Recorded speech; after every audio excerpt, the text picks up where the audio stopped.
Chegamos a uma das aulas mais importantes do curso de Biologia. Eu sou o professor Marquinho de Biologia e você está no canal Biolopes para estudar hoje as proteínas. Bora para a aula?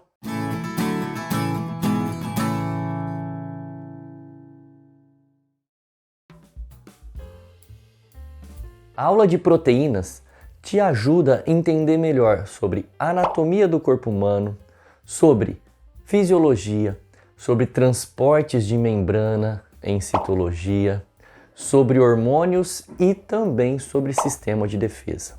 Mas para começarmos, nós precisamos conceituar proteínas.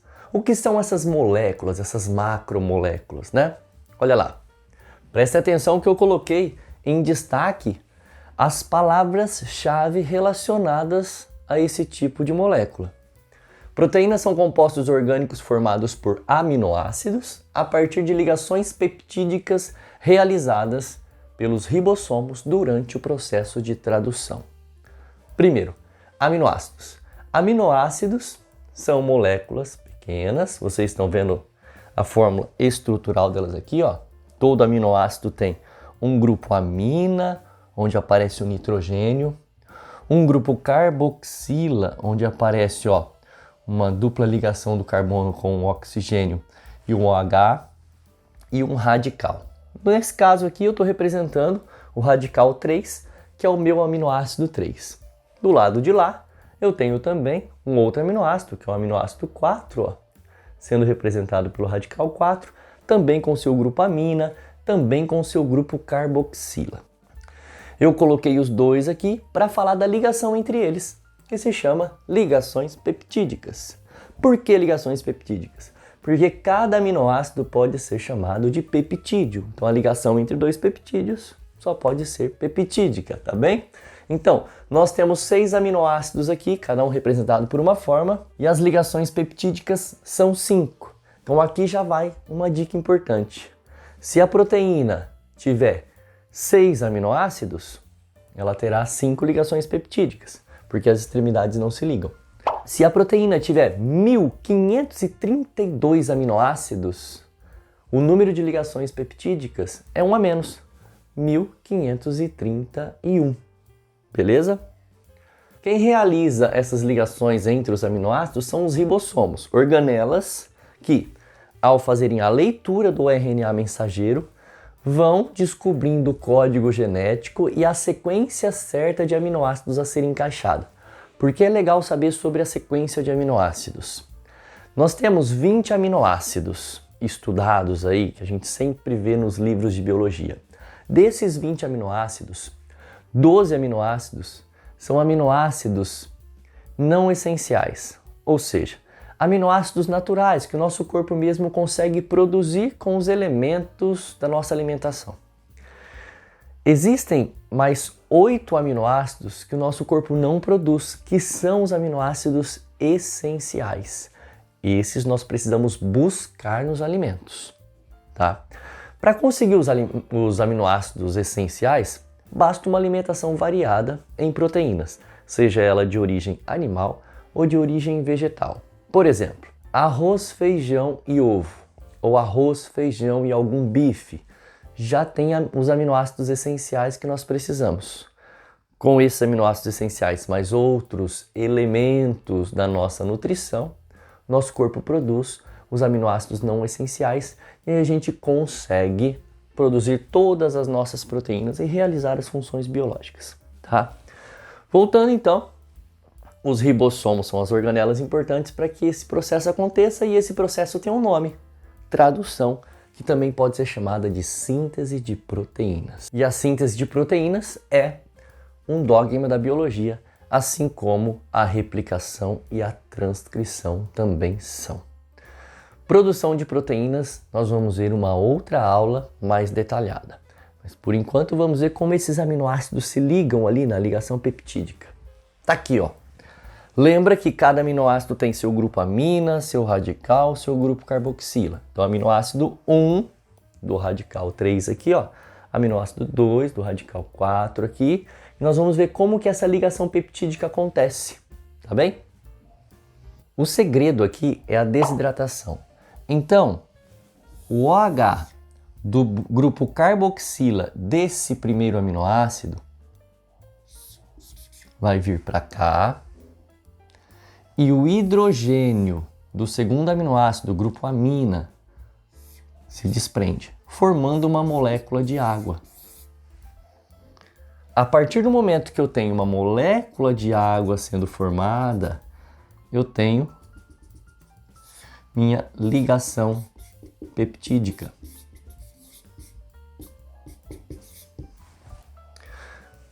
Isso é uma desidratação, percebeu? Ao desidratar, então, ao acontecer uma desidratação entre duas moléculas de aminoácidos, nós temos o carbono do grupo carboxila se ligando ao nitrogênio do grupo amina. Então nós temos ali o que nós chamamos de ligação peptídica unindo os aminoácidos. Vários aminoácidos assim formam a nossa proteína. Tudo bem? Vamos lá. Eu coloquei aqui 5 funções. Daria para abrir para muitas outras, porém eu acredito que essas já bastam para você aprofundar seu estudo. Primeira função é a enzimática. Nós temos uma aula de enzima aqui no canal, depois você dá uma olhadinha lá. Mas resumindo, as enzimas aceleram as reações químicas que acontecem dentro do nosso corpo. As reações metabólicas, seja de anabolismo, de catabolismo, tudo que vai acontecer dentro da célula que precisa acelerar aquele processo, tem enzimas agindo. E essas enzimas têm composição proteica, tá?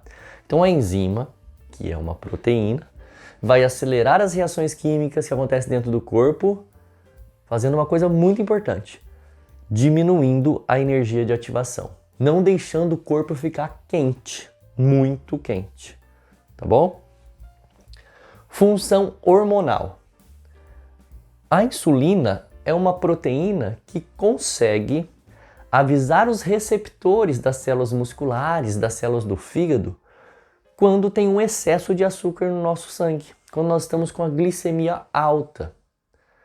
Então, se comermos carboidrato e aumentar o índice de glicemia do sangue, o pâncreas libera a insulina que vai avisando as células para guardar açúcar momentaneamente, para esse sangue não ficar desregulado no nível de açúcares. Então, quanto maior o nível de insulina, menor o nível de açúcar no sangue. E aqui a gente lembra daquele problema, o diabetes. Seja o diabetes mellitus, seja ele do tipo 1 ou do tipo 2, quando a pessoa produz pouca insulina ou não produz insulina porque tem problema lá nas células beta do pâncreas, essas pessoas vão precisar introduzir insulina no seu tratamento. Vão precisar injetar insulina para diminuir o índice glicêmico quando aumentar demais o açúcar no sangue. Terceira função imunológica, são os anticorpos. Os anticorpos são proteínas que neutralizam e sinalizam os invasores que entram no nosso corpo. Olha que importante, ter uma proteína que consegue avisar o sistema de defesa que existe um invasor é fundamental para que chegue uma célula de defesa e fagocite aquele invasor, como por exemplo os macrófagos. Quarta função, energética. Na nossa nutrição, as proteínas são sim fontes de energia, porém o nosso corpo evita. O nosso corpo busca energia primeiro nos carboidratos, que são os açúcares, e nas gorduras, que são os lipídios. Só para em terceiro lugar, em terceiro plano, buscar energia nas proteínas. Para não catabolizar, para não diminuir nossa musculatura. Esse é o motivo pelo qual o nosso corpo só tira ATP das proteínas no terceiro momento de necessidade. E quinta, função estrutural. Existem muitas proteínas com função estrutural e, consequentemente, formando determinadas estruturas, podem ter funções diferentes. Olha só, proteínas actina e miosina formam nossos músculos. São miofibrilas responsáveis pela formação dos nossos músculos, nossas fibras musculares. Então, essas proteínas, ao deslizarem-se umas sobre as outras, encurtam nossos músculos ou alongam nossos músculos, o que nós chamamos de contração e relaxamento. Tá? A actina e miosina formam músculos. A queratina forma várias partes do nosso corpo, como por exemplo, a parte de cima da epiderme, para impedir a perda de água por desidratação. Forma nossas unhas, nossos pelos, né? Cabelo, por exemplo, sobrancelha.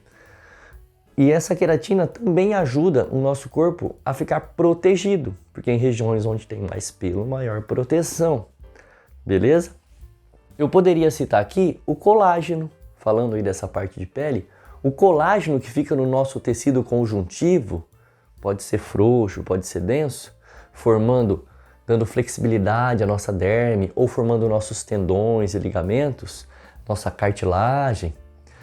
Esse colágeno também é uma proteína estrutural, beleza? E por último aqui, ó, a hemoglobina, que é uma proteína presente no interior das hemácias, que são as células vermelhas do nosso sangue, responsáveis por se associar ao oxigênio para que as hemácias transportem o oxigênio de um tecido que tem bastante oxigênio para um tecido que tem pouco oxigênio. Agora que vocês já sabem sobre a composição básica das proteínas, como os aminoácidos se ligam e também sobre as funções biológicas principais dessas macromoléculas, nós vamos para uma próxima lousa. Mas antes disso, eu vou sair da frente de vocês para vocês tirarem um print e anotar bem essa lousa aí no caderno, tá bom? Vamos lá?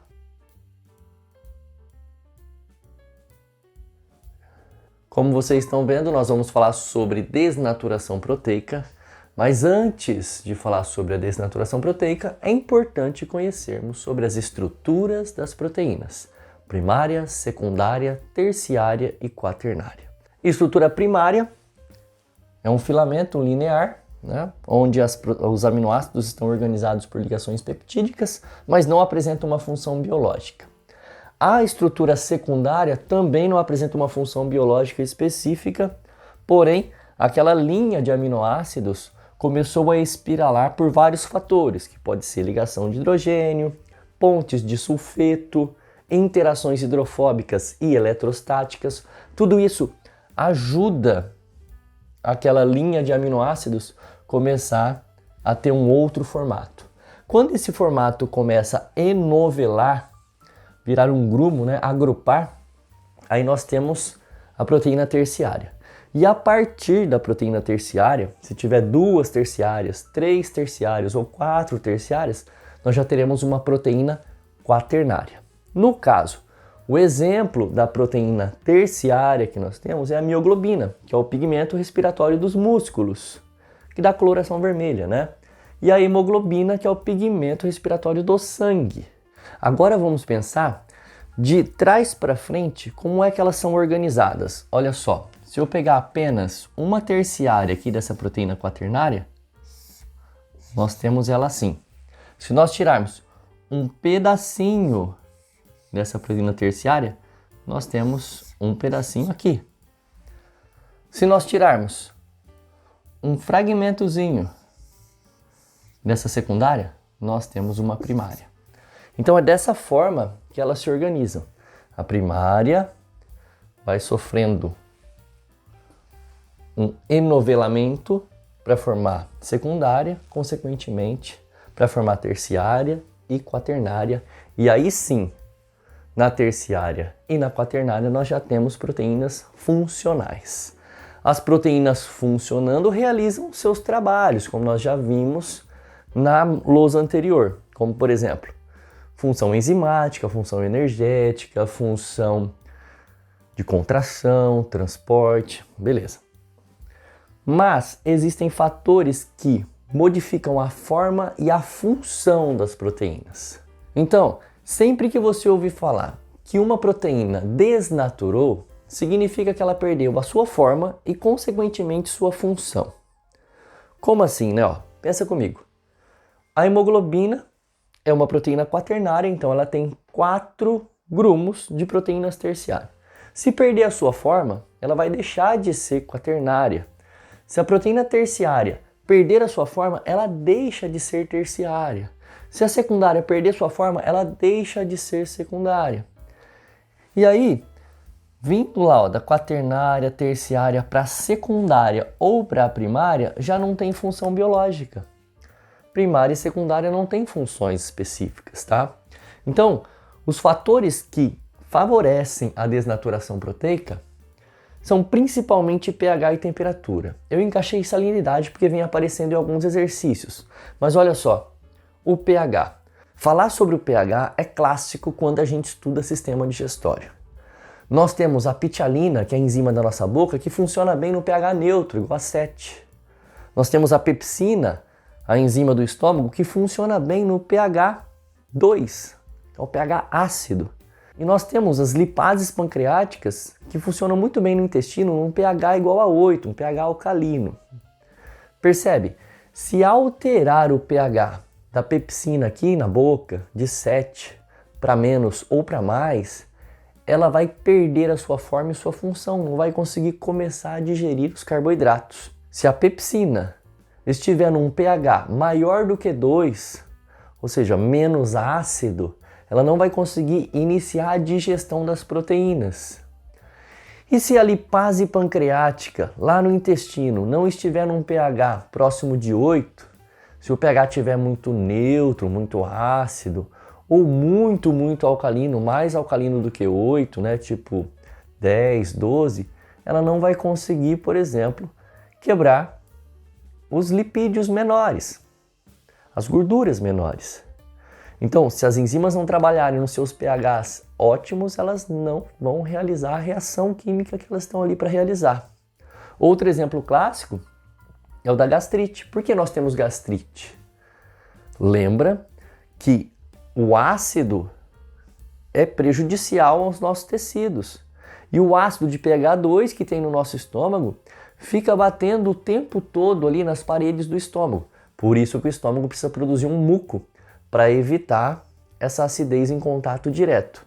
Mas se a gente, por exemplo, ficar mascando o chiclete o dia todo, estimulando a acidez estomacal, estimulando a produção de suco gástrico o tempo todo, é claro que esse ácido vai começar a prejudicar as paredes internas do nosso estômago, inflamando elas e gerando a gastrite. Por isso que não é interessante ficar mascando chiclete o dia todo, principalmente com o estômago vazio, tá? Outro fator, temperatura. Eu coloquei aqui febre, mas poderíamos dar outros exemplos. Já foi observado em gráficos que existe uma temperatura ótima para o trabalho das enzimas, que são proteínas. Porém, temperaturas muito altas podem fazer com que essas proteínas desnaturem, percam sua forma e, consequentemente, sua função. A febre é assim. Por que nós temos febre? É um mecanismo de defesa para tentar destruir as proteínas dos invasores, das bactérias, dos vírus, por exemplo. Então, quando entra algum invasor no nosso corpo e o sistema de defesa percebe, já aciona o aumento da temperatura, poucos graus ali, para ver se destrói esse invasor, tá?